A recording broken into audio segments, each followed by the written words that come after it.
Learn how to turbocharge your marketing results by building repeatable, scalable demand gen systems from Sheila Kloefkorn, CEO of KEO Marketing and founder of the Business Owners Marketing Academy. See if you qualify for a complimentary marketing roadmap for your business at keomarketing.com/audit. You're listening to B2B Growth, a daily podcast for B2B leaders. We've interviewed names you've probably heard before, like Gary Vaynerchuk and Simon Sinek, but you've probably never heard from the majority of our guests. That's because the bulk of our interviews aren't with professional speakers and authors. Most of our guests are in the trenches leading sales and marketing teams. They're implementing strategy. They're experimenting with tactics. They're building the fastest growing B2B companies in the world.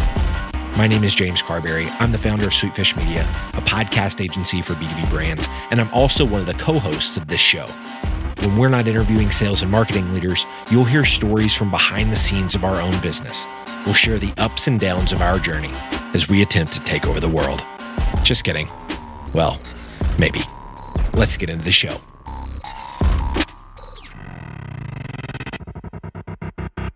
Welcome, everyone, back to B2B Growth. Again, I'm your host for today's episode. I'm Sheila Kloefkorn, CEO of KEO Marketing, and that's a mouthful. This is the 9th episode in the hashtag Demand Gen series, and I am thrilled today to be joined by Tania Katan, author and speaker of Creative Trespassing. So, Tania, thanks for being on the show. We've known each other a long time, but this is the first time we've done a podcast together. You are truly a force to be reckoned with and doing some incredible things. So I'm just so excited to have you on the show. Thank you for having me. KEO. It's T. I often add an O to my initials are TK, and then I add an OH as in O. Tania Katan's here. Just for myself. I don't actually have that on business cards or my website. It's just when I'm feeling down. It's a way to lift myself back up. Great. That's so fun. So tell our listeners a little bit about your background, if you would, before we jump in. I come from theater. I have a degree in performance and playwriting from Arizona State University. And I wrote plays most of my young adult life. I'm sure you saw one when I was in college, because that's when we met years ago. And so really my background kind of determined my foreground, which is storytelling. It's just that now I'm telling stories in the business space. A lot of B2B businesses, a lot of tech companies and corporate environments seem to desire a wildly creative person from outside that culture to come in and show how innovation works in theater and contemporary art and in other performing arts.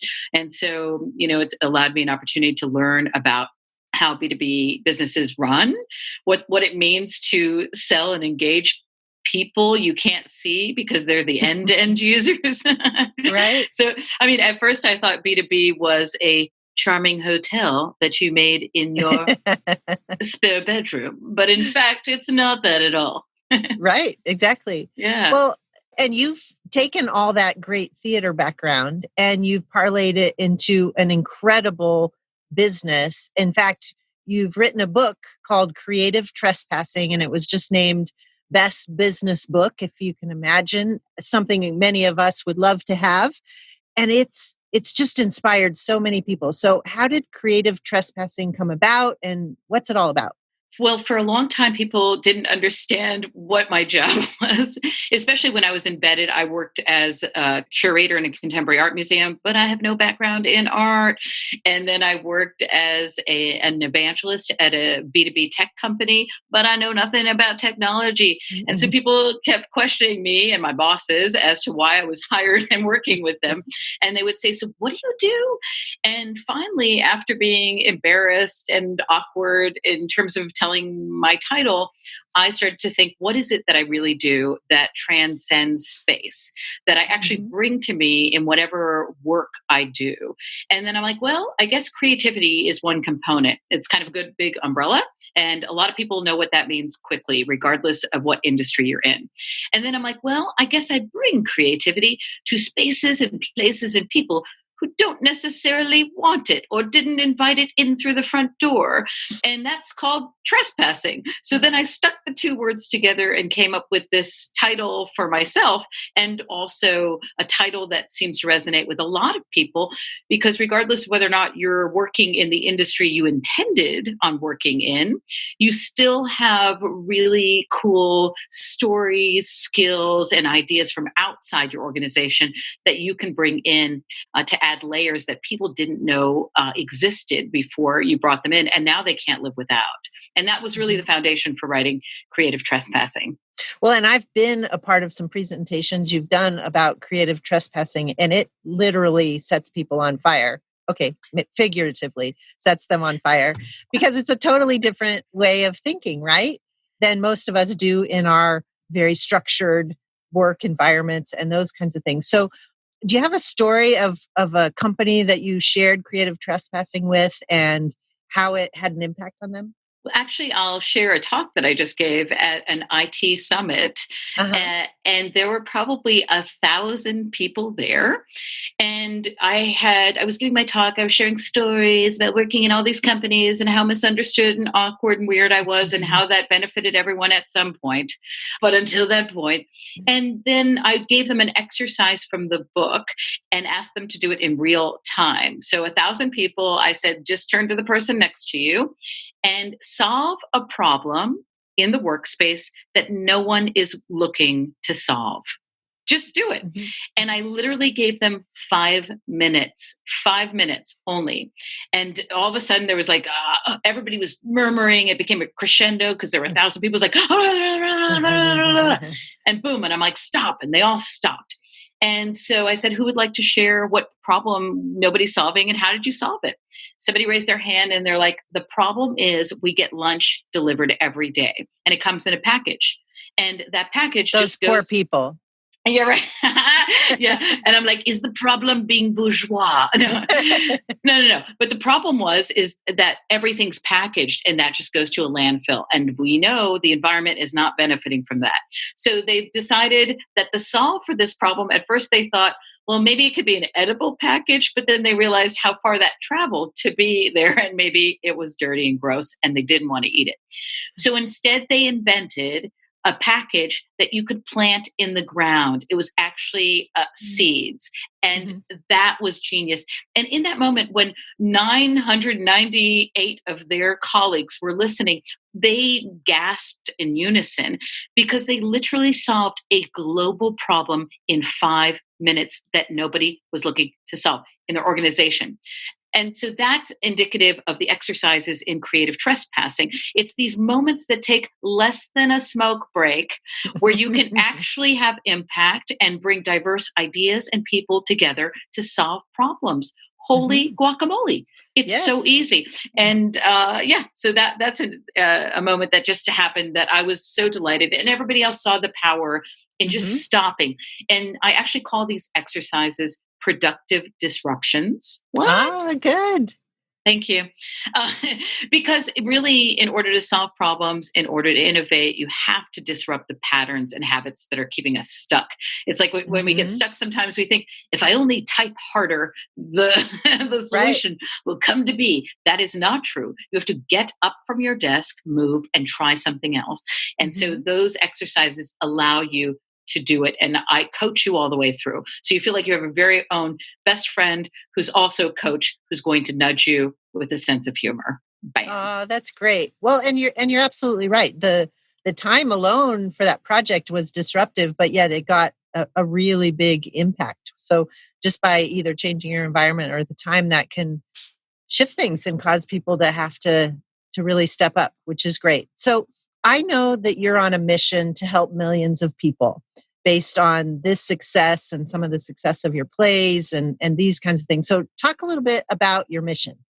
I love public speaking so much. Okay. Let the truth be known, listeners. I am an extrovert and I understand that about myself. However, what I love even more than being an extrovert is finding and using my voice for good in the world. And as a result of being on some of the biggest stages in the world, lucky me, hardworking me, I have come in contact with a lot of people who also desire to awaken to their voice, their stories, and their spark. And so my mission is to help millions of people exercise their voice, stories, and spark in a way that they can amplify their message and become a thought leader in their field. It's my favorite. I love coaching people on speaking. Love it, love it, love it, love it. Which is pretty cool, because I think public speaking is the number one most cited fear that people have, aside probably from spiders and falling and things like that. But public speaking is something that really petrifies people. So the fact that you are committed to helping millions of people with public speaking is really powerful. Yeah. And also, it's not just the speaking part, it's really the voice part. I mean, I think about voice in terms of personal agency and also a tool to connect with people. So voice isn't just from a stage, it's your writing voice. It's how you write an email or make a negotiation on the phone. That's speaking and using voice. And when people feel like they're not, confident enough, those communications deteriorate so fast. And I want people, especially the people that I've met that have such brave, amazing stories, to really experience the courage of focused communication. Yeah, definitely. And voice and public speaking and speaking in general is really critical when you think about demand gen, which is what this podcast is about. So generating demand, how do you engage people to generate demand? I know you've done marketing with no budget. I know you've done marketing with big budgets. You've been doing marketing for a while now. If you had to think about having voice or how you captivate people, because that's what you're so good at, do you have any suggestions for people who are doing demand generation, trying to fill their sales pipelines with leads? Yeah. So two things. First, I thought demand gen was my friend Jen, who's very demanding. I didn't know what the hell you And second, this is actually true. I'm certain there are a lot of listeners right now who want to write a book, right? Yeah. I'm certain of this. I know this statistically. And when you write a book proposal, the one thing they will ask you to do is be as specific as you can about the person or people you are writing to, for, about, why. In the business world, they call it persona. In my world, they call it character study. But the point of it is that the more specific you are, the more you will know how to communicate authentically and clearly to engage that person. That's what good marketing is all about, sharing a story with another person. And just because you can't see them or they're not in real time and space with you does not mean they don't exist. So treat it as a conversation and see in your mind's eye who you're actually talking to. And you will generate any lead you want, I promise. Such an important point as we think about marketing. And it's so easy as marketers to we get so focused on getting things out, we don't focus enough on the content of what we're sending and making sure that it really resonates. Whereas in your world, you focus entirely on the content. And is it gonna resonate? Is it going to be creative enough, entertaining enough to get somebody to engage? Well, and also, quite frankly, different enough. As marketers, I've worked in departments where people are like, we need to reinvent our website. Let's look and see what 7 other websites are doing, and we'll do that. That makes absolutely no sense. And I'll tell you this, for my book, I don't know if I'm supposed to talk about this, and I don't care, but I'm going to tell you, I got a big fat book deal. And it's not because my book proposal was awesome. It was not. But my writing voice was awesome. And editors and publishers can help you write a book, but they cannot help you develop a clear, interesting, dynamic voice. That's on you. Mm-hmm. And that will help you stand out in the sea of other websites and lead gen machines that are pumping out the same materials over and over and over again. Mm-hmm. Well, I know you have something big coming up. It's been a really great conversation about this today. I'm so excited about your perspectives on creativity and voice and marketing and how to be unique. I know that you're going to be coming out with a course on how to speak publicly, and that's in the works. So how would somebody sign up to get on your list to be an early listener maybe of your course? How can they find you? So you can sign up for my e-newsletter, that's a misnomer. It's not really a newsletter. You're a recipient. Yes. I create an entire world of inspiration and motivation every Sunday for you in your inbox. And you can go to taniakatan.com to the contact page, and it's TaniaKatan.com, and sign up for my newsletter. Yay. And then also follow me on Instagram, where I am the Unreal Tania Katan. That's right, the Unreal Tania Katan, because the real Tania Katan was taken by the time I signed up, and she was a mother of 2, and I wanted her children to grow up with self-esteem. So I just took the Unreal. I love it. It's always so much fun to talk to you, Tania. Aww.